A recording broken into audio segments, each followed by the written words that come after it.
Scheme का नाम, मुख्य विशेषताएं और प्रभाव क्या रहा है। पहले याद करा देता हूं, अंग्रेजी में वैसे ही याद कराया था, हिंदी में भी वैसे ही याद होगा, तो छोड़ दो, जो लिख रहे हो उसको हटा दो, 100% कंसंट्रेशन दे दो। स्कीम या तो सेक्टर वाइज पूछेगा या एक स्कीम पूछ लेगा, ऐसा ही तो जाना है कि बता दो गरीबी उन्मूलन के लिए सरकारी पहल कौन कौन से उठाए गए हैं। एक तो ये हो गया, तो उसमें स्कीम आ जाएंगी।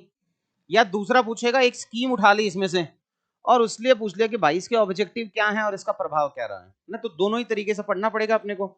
लेकिन अगर किसी स्कीम के ऑब्जेक्टिव पूछ रहा है और प्रभाव पूछ रहा है तो स्कीम बड़ी होनी चाहिए, वो छोटे मोटे स्कीम्स के नहीं पूछेगा। जैसे मान लो अगर मैं यहाँ कर रहा हूँ तो खेत सुरक्षा का नहीं पूछेगा।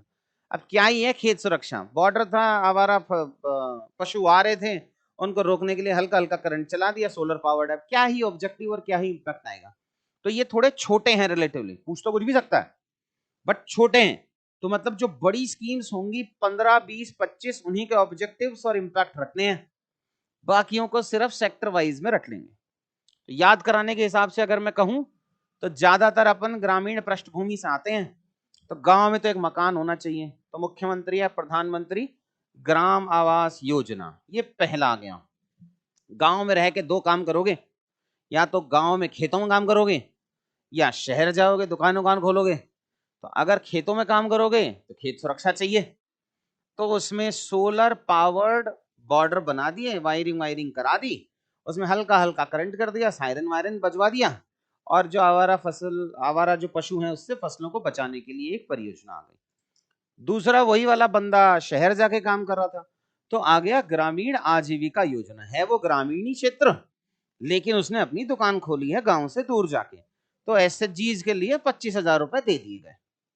जब वो दुकान से वापस आ रहा था तो भाई का एक्सीडेंट हो गया, तो एक्सीडेंट हो गया तो कवर करना पड़ेगा, तो भाई साहब को 5 लाख रुपए दे दिए। तो आया दुर्घटना योजना, मुख्यमंत्री दुर्घटना योजना। गांव से वापस आ रहा था तो टूटी हुई रोड मिली, तो टूटी हुई रोड मिली तो ग्रामीण समग्र विकास योजना, जिसमें थोड़ी बिल्डिंग विल्डिंग बना देनी है, रोड वोड बना देना है, एटसेट्रा एंड ऑल। नाम से भी दिख रहा है कि ग्राम समग्र विकास योजना, मतलब पूरे गांव का डेवलपमेंट करना है, सिर्फ घर घर नहीं बनाने हैं। दोनों वापस आए, उसके बाद बोला कि हमसे कुछ नहीं होगा, हमें प्राइवेट प्लेयर्स को भी जोड़ना पड़ेगा, पंचायत को भी जोड़ना पड़ेगा, सबको जोड़ना पड़ेगा। तो आया मातृभूमि योजना, जिसमें जन भागीदारी अपन जो पढ़ रहे थे, यहां तक तो सब अपन ग्रामीण लोगों की ही बात कर रहे थे।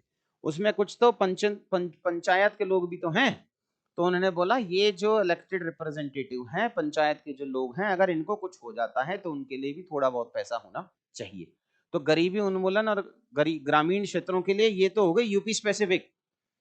यूपी के अलावा बाकी जो केंद्र सरकार की हैं वो तो चल ही रही हैं। कौन कौन सी चल रही हैं? एक इसमें एक दो पार्ट और छूट गए मेरे से, कि अगर जो शहरों में जा रहे थे तो अटल आवासीय विद्यालय बनाए थे, और गांव में रह रहे थे तो जीरो पावर्टी अभियान बनाए थे। अपन ने यहाँ सब वो सब वहां पे पढ़ी।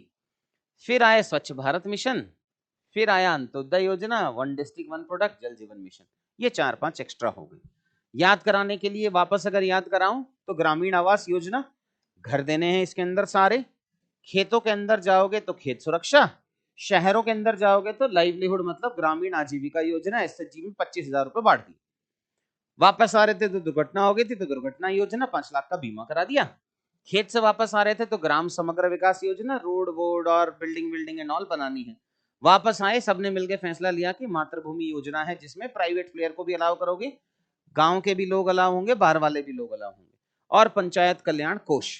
फिर दो थे, एक था गांव के अंदर और एक था शहर के अंदर। गांव के अंदर जो था वो जीरो पावर्टी मिशन, और शहरों के अंदर एक आवास बनाया था, ये अटल आवासीय विद्यालय बनाए हैं। तो ये 7-8 स्कीम्स हैं। आपको पढ़ना है स्कीम्स के मेन ऑब्जेक्टिव, विशेषताएं और उसका प्रभाव। चलो पढ़ो।